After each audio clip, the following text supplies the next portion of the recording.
Hello friend, નમસ્તે. હું કિંદર સાગર બધા સાથી મિત્રોનું આપણા યુટ્યુબ ચેનલ સ્મિથ સીએસસી ઇન્ફોમાં સ્વાગત કરું છું. આગળના વિડીયોમાં આપણે જોયું આરટીઆઈ એક્ટ 2005 વિશેની બેઝિક માહિતી, જેમાં આપણે જોયું આરટીઆઈ એક્ટ 2005 શું છે અને કેવી રીતે તેનો ઉપયોગ કરી અને આપણે કોઈ પણ સરકારી કામગીરીની માહિતી મેળવી શકીએ છીએ. હવે આ વિડીયોમાં આપણે જોશું ઓફલાઈન આરટીઆઈ આપણે કઈ રીતે કરી શકીએ છીએ તેની સંપૂર્ણ માહિતી. તો ચેનલ ઉપર તમે નવા હોય તો ચેનલને સબસ્ક્રાઇબ કરી લેજો, બેલ આઇકન હિટ કરી લેજો, જેથી કરીને આવનારા તમામ નોટિફિકેશન તેમજ સરકારી યોજનાકીય માહિતી તમને મળતી રહે. તો વધારે સમય ન લેતા આપણે કરીએ વિડીયોની શરૂઆત.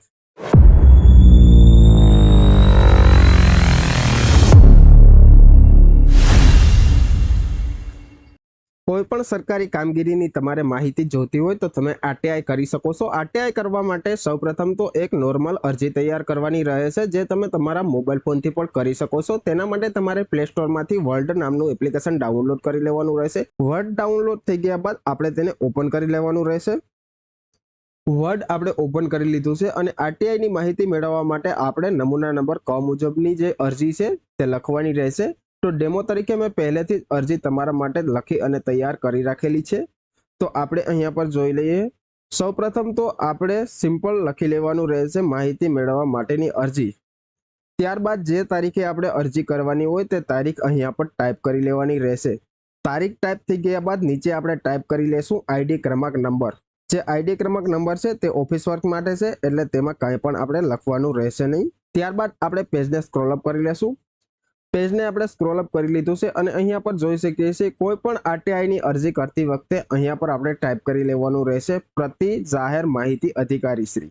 આટલું ટાઈપ કરી લીધા બાદ જે પણ વિભાગમાંથી તમારે માહિતી જોતી હોય તે વિભાગનું નામ અહીંયા પર મેં ગ્રામ પંચાયત કચેરી લખેલું છે. તમે તાલુકા પંચાયત કચેરી, જિલ્લા પંચાયત કચેરી, કલેક્ટર કચેરી, દેશની કોઈ પણ સરકારી કચેરી છે તેની માહિતી અહીંયા પર તમે માગી શકો છો. તો તેનું નામ જે છે તે ટાઈપ કરી લેવાનું રહેશે. આટલું કરી લીધા બાદ જે કચેરી છે તે ક્યાં આવેલી છે તો તે અહીંયા પર ટાઈપ કરી લેવાનું રહેશે. જે પણ ગ્રામ પંચાયત હોય એ ટુ ઝેડ તેનું નામ અહીંયા પર ટાઈપ કરી લેવાનું રહેશે. આટલું કરી લીધા બાદ આપણે આગળ વધી જશું.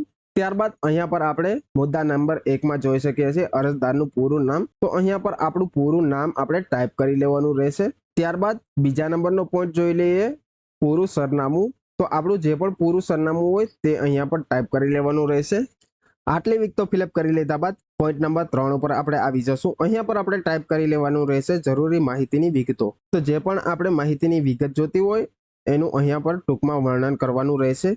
જેવી રીતે કે મેં અહીંયા પર કરી લીધું છે, ગ્રામ પંચાયત દ્વારા બનાવવામાં આવેલ આરસી છે રોડ અંગે. એટલે મારે જે ગામમાં બનાવવામાં આવેલ રોડ છે તેની માહિતી જોઈએ છે, તો તેના વિશેની મેં ટૂંકમાં વર્ણન કરી લીધું છે. તેવી જ રીતે તમારે કોઈ પણ કામગીરીની માહિતી જોતી હોય તેના વિશે ટાઈપ કરી શકો છો. દાખલા તરીકે તમારા ગામમાં સરકારી હોસ્પિટલ બનાવવામાં આવેલું છે અને તેમાં ભ્રષ્ટાચાર થયેલો છે, તેના વિશેની તમારે માહિતી જોઈએ છે. અહીંયા પર ટૂંકમાં ટાઈપ કરી લેવાનું રહેશે ગ્રામ પંચાયત કચેરી દ્વારા સરકારી હોસ્પિટલના નિર્માણ અંગે. આટલું ટાઈપ કરી લીધા બાદ આપણે આગળ વધી જશું. અહીંયા પર 4 નંબરનો પોઈન્ટ આપણે ત્યારબાદ ફિલઅપ કરી લેવાનો રહેશે. હું આથી જણાવું છે કે માગવામાં આવેલી માહિતીના અધિકાર બાબતના અધિનિયમ 2005ની કલમ 8 અને 9 હેઠળ માહિતી જાહેર કરવામાંથી મુક્તિ આપેલી હોય તેવા વર્ગ હેઠળ આવરી લીધેલ માહિતી અને મારી ઉત્તમ જાણ મુજબ આ માહિતી આપની કચેરી વિભાગને લગતી છે, તો આપ સાહેબશ્રીને નીચેની માહિતી આપવા નમ્ર વિનંતી. ટૂંકમાં 4 નંબરમાં આપણે ટાઈપ કરી લેવાનું રહેશે કે કયા અધિનિયમના આધારે અને કઈ કલમના હેઠળ આપણે માહિતી માગીએ છીએ તેની વિગત. ત્યારબાદ આપણે જે પણ માહિતી જોતી હોય તે પોઈન્ટ વાઇઝ માગી લેવાની રહેશે. તો આપણે પેજને સ્ક્રોલ અપ કરી લેશું. અહીંયા પર મેં 3 પોઈન્ટ વાઇઝ માહિતી માગેલી છે. તેવી જ રીતે તમે પણ જે પણ માહિતી જોતી હોય તે પોઈન્ટ વાઇઝ માગી શકો છો. જેવી રીતે કે પહેલા પોઈન્ટમાં મેં દર્શાવેલું છે કે ખાલી જગ્યા ગ્રામ પંચાયતે, એટલે જે પણ ગ્રામ પંચાયત હોય તે અહીંયા પર તમે દર્શાવી શકો છો, અથવા તો બીજો કોઈ વિભાગ હોય તો તે પણ તમે દર્શાવી શકો છો.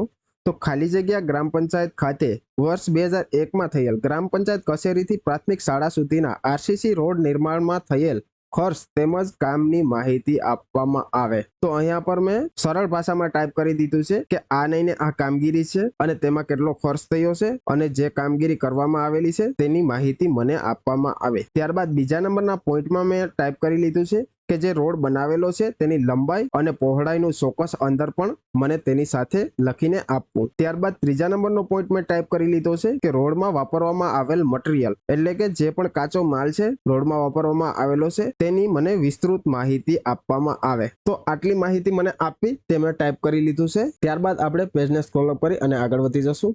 અહીંયા પર તમારે જે પણ માહિતી જોતી હોય તે માહિતી તમે મુદ્દાવાઇઝ માગી શકો છો. માહિતી માંગવામાં એક ખાસ ધ્યાન રાખવાનું રહેશે. તમે કોઈ પણ માહિતી માંગતી વખતે પ્રશ્ન ના પૂછી શકો આરટીઆઈ ના નિયમ મુજબ. દાખલા તરીકે મેં અહીંયા પર રોડને લગતી માહિતી માંગેલી છે, તેમાં હું પ્રશ્ન ના કરી શકું કે આ રોડ તમે ગ્રામ પંચાયતથી પ્રાથમિક શાળા સુધી શા માટે બનાવેલો છે, તે તમારે રામાપીરના મંદિર સુધી પણ બનાવવાનો હતો. તો તેવી રીતનું હું કોઈ પણ પ્રકારનો પ્રશ્ન આમાં ના કહી શકું. અને જે માહિતી ઉપલબ્ધ હોય તેની જ માહિતી આપણે માંગવાની રહેશે. જે માહિતી ઉપલબ્ધ ના હોય તે માહિતી આપણે માંગી શકતા નથી. તો ત્યારબાદ આપણે આગળ વધી જશું. ચોથા નંબરમાં મેં ટાઈપ કરી લીધું છે કે આ માહિતી અમોના ઉપરના સરનામે મોકલી આપવી. જે પણ આપણે સરનામું આપણું દર્શાવેલું હોય ત્યાં પોસ્ટ થ્રુ આપણે મોકલી આપવા માટે અહીંયા પર મેં ટાઈપ કરી દીધું છે. ત્યારબાદ આપણે ટાઈપ કરી લેવાનું રહેશે અરજી ઉપર ₹20ની નોન જ્યુડિશિયલ સ્ટેમ્પ ચોંટાડેલ છે.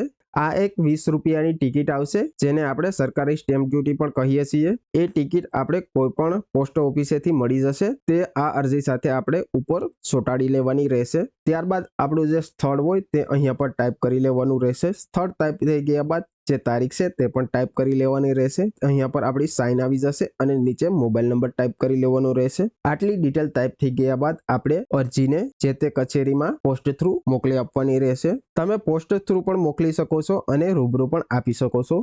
જો તમે અરજીને રૂબરૂ જે તે વિભાગમાં આપો છો તો તેને ઇન્વર્ટ કરાવી લેવાની રહેશે અને જે ઇન્વર્ટ નંબર છે તે તમારી સાથે રાખી લેવાનો રહેશે, જેથી કરીને આપણે તેની અપડેટ ગમે ત્યારે મેળવી શકીએ. તમે અરજી કર્યાના 30 દિવસ સુધીમાં જો તમને જાહેર માહિતી અધિકારી દ્વારા માહિતી પૂરી પાડવામાં આવે અને તમને એવું લાગે કે આ માહિતી ખોટી છે અથવા તો આ માહિતી સંતોષકારક નથી, તો તમે માહિતી માંગ્યાના 30 દિવસ પછી બીજા 30 દિવસમાં પહેલી અપીલ કરી શકો છો. તો તેની માહિતી પણ આપણે આગળના વિડીયોમાં જોશું. તો પ્રથમ અપીલ ઉપર પણ આપણે એક વિસ્તૃતમાં વિડીયો બનાવીશું. આ અરજી તમે સાદા કાગળમાં પેનથી લખીને પણ આપી શકો છો. તેમજ આ અરજી તમે ઓનલાઈન પણ જે ગવર્મેન્ટની ઓફિશિયલ સાઇટ છે તેના ઉપર કરી શકો છો. તો ઓનલાઈન અરજી કેવી રીતે કરવી તેના ઉપર પણ આપણે આગળ વિડીયો બનાવીશું. તો આ તો આપણી આરટીઆઈ એક્ટ 2005ની સિરીઝનો બીજો સેશન. તો આરટીઆઈ એક્ટ 2005ની જે આ સિરીઝ હું લઈને આવી રહ્યો છું તે તમને કેવી લાગી તે કોમેન્ટ સેશનમાં જરૂર જણાવજો. જો આરટીઆઈ એક્ટ 2005ને લગતો કોઈ પણ તમને પ્રશ્ન હોય તો કોમેન્ટ સેશનમાં જરૂર જણાવજો. હું તેનો પ્રત્યુત્તર આપવાનો પૂરો પ્રયત્ન કરીશ. તો આવા જ માહિતીસભર વિડીયો તેમજ સરકારી યોજનાકીય માહિતી તમને મળતી રહે તે માટે અત્યારે જ ચેનલને સબસ્ક્રાઇબ કરી લેજો અને બેલ આઇકન હિટ કરી લેજો. હવે મળીશું નેક્સ્ટ વિડીયોમાં નવી જ માહિતી સાથે. Thank you friends.